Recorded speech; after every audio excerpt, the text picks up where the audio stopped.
In the summer of 1976, the world came dangerously close to an all-out war between two nuclear superpowers over something shockingly small. Tree. Yes, you heard that right. Tree.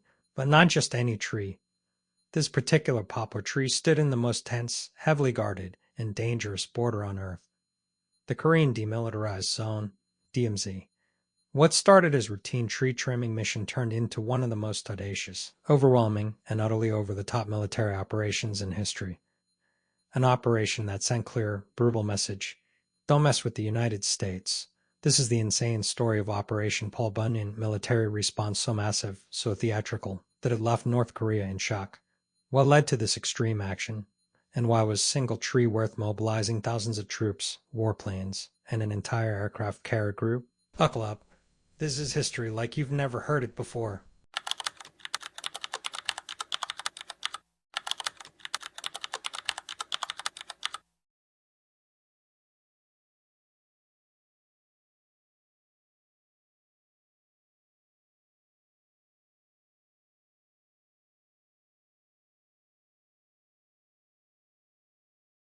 The story begins on August 18, 1976, inside the Joint Security Area JSA of the DMZ, where both American and South Korean soldiers patrolled under the constant watch of the North Korean People's Army, KPA. At the center of this high-stakes chessboard stood single poplar tree. But this wasn't just any tree. It blocked the line of sight between United Nations checkpoint and South Korean guard posts, creating dangerous blind spot. U.S. and South Korean forces decided it was time for a routine trimming operation. Simple act that would soon spiral into bloodshed. Team of 5 U.S. soldiers and 4 South Korean soldiers, led by Captain Arthur Boniface and First Lieutenant Mark Barrett, was sent to prune the tree. They carried only axes. No firearms, because carrying weapons inside the JSA was prohibited to prevent accidental escalations. But as they got to work, they were suddenly surrounded by North Korean soldiers. At first, the North Koreans just watched. Then their leader, Senior Lieutenant Pak Chul, ordered them, "Stop." His chilling words: "You must not touch that tree." A tree was planted by the great leader Kim Il-sung himself. Captain Boniface ignored the order and signaled his men to continue. That's when chaos erupted.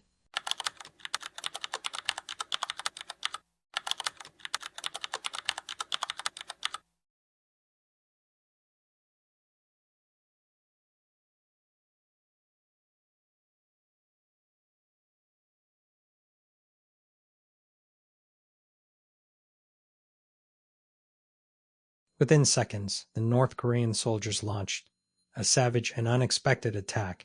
Armed with clubs, pipes, and their own axes, they overwhelmed the unarmed U.S. and South Korean soldiers. Captain Boniface was brutally beaten to death on the spot. Lieutenant Barrett managed to escape but was hunted down and killed. The rest of the team barely escaped, battered and bloodied, as North Korean soldiers proudly celebrated their attack. The U.S. was in shock. 2 officers had just been murdered in cold blood, and the North Koreans were treating it as a victory. It was time for a response. But this wouldn't be simple revenge mission. This would be Operation Paul Bunyan, one of the most aggressive displays of military force in peacetime history.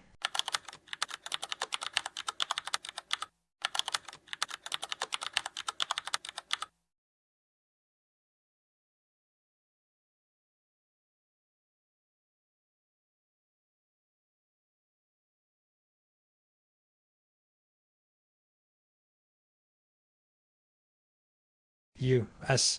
President Gerald Ford and South Korean leader Park Chung-hee were furious. North Korea had crossed a line and the world was watching. But instead of an airstrike or direct military assault, the U.S. chose to respond with something even more terrifying: an overwhelming show of force. The goal? Cut the tree down. But do it in such a way that North Korea would never dare provoke the U.S. again. On August 21, 1976, 3 days after the killings, the U.S. launched Operation Paul Bunyan. Mission so excessive, so utterly over the top, that it sent chilling message to North Korea.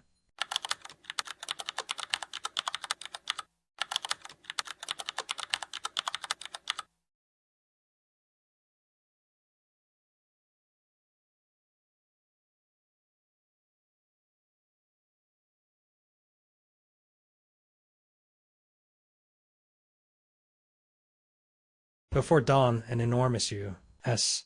and South Korean military force moved into the DMZ. Two full infantry companies, about 300 soldiers, fully armed and prepared for combat, 27 armored vehicles, including tanks and armored personnel carriers, 24 attack helicopters hovering overhead, B-52 bombers flying ominously above, escorted by F-4 Phantom fighter jets, aircraft carriers stationed off the Korean coast, ready for war. A fleet of warships, including destroyers and submarines, on high alert, special forces teams placed on standby, prepared for immediate retaliation, and at the heart of it all, a simple team of engineers, carrying chainsaws, preparing to cut down a single tree, and North Koreans watched in stunned silence. They had expected a small-scale response. Maybe some protests, maybe negotiations. Instead, they were looking at full-scale military operation. As the chainsaws roared to life, North Korean troops moved into position, guns ready. But they did nothing. They knew that one wrong move would bring the full force of the U.S. military upon them. Within 42 minutes, the tree was completely destroyed. The message was clear: don't mess with us.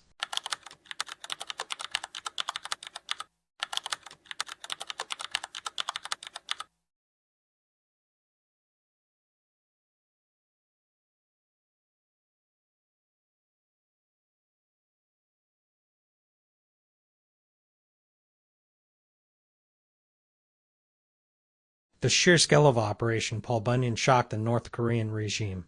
Just 2 days later, an official North Korean statement was issued, calling for peace and expressing regret over the killings. An extremely rare move from the North. The U.S. had completely reversed the power dynamic without firing a single shot.